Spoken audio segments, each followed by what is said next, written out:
Hi, I'm Lynn Russell and this is Caroline from Baylis Horse Feeds, and we're here today to talk about the lazy horse. Yes. And lazy, again, is very difficult for me to deal with in the showroom.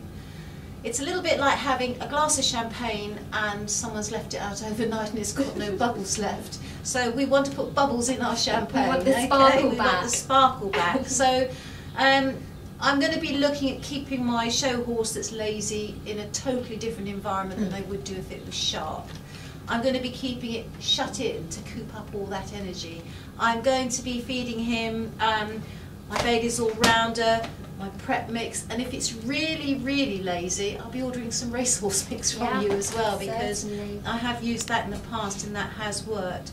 It's very difficult dealing with a lazy horse when you get into a competition, because you need the horse to come out, you need him to shine, and you need him to perform. And in my discipline, the judge rides the horse, and he needs to be willing, and if he's not willing, he needs to be made to be willing. So we have to look at what we're feeding to do that. So perhaps you could tell us how we can achieve that. Yeah, certainly, you know, improvements can be made with feed, as you know. So Yeah. in that situation, looking, I mean, lazy can be perhaps, you know, just, they say, lacking the sparkle, but you may want it may be that he just the horse tires really quickly, starts off with it and loses it. So then we're looking more at stamina. But certainly for the sparkle side of things, as long as there aren't the clinical issues, laminitis, etc. Yeah.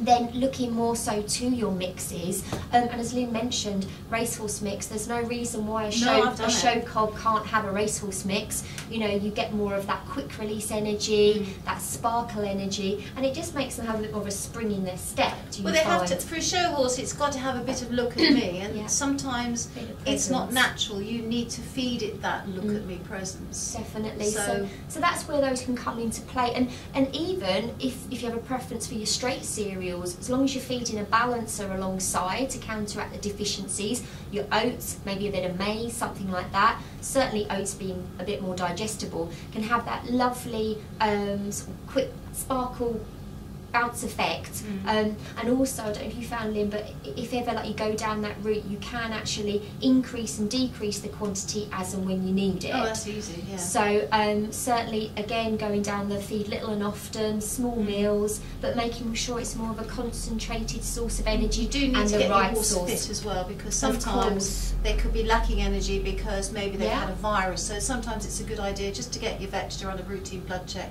and make sure that it's not anemic or anything, because that could also be the cause of lack of energy. Certainly. So each horse, an individual again, so like with any case, but as a general guide, mixes more sparkle, cubes lesser heating. So really, if you've got that laid back horse, or if you've got the laid back good doer, in fact, your straight cereals with a balancer or your mixes.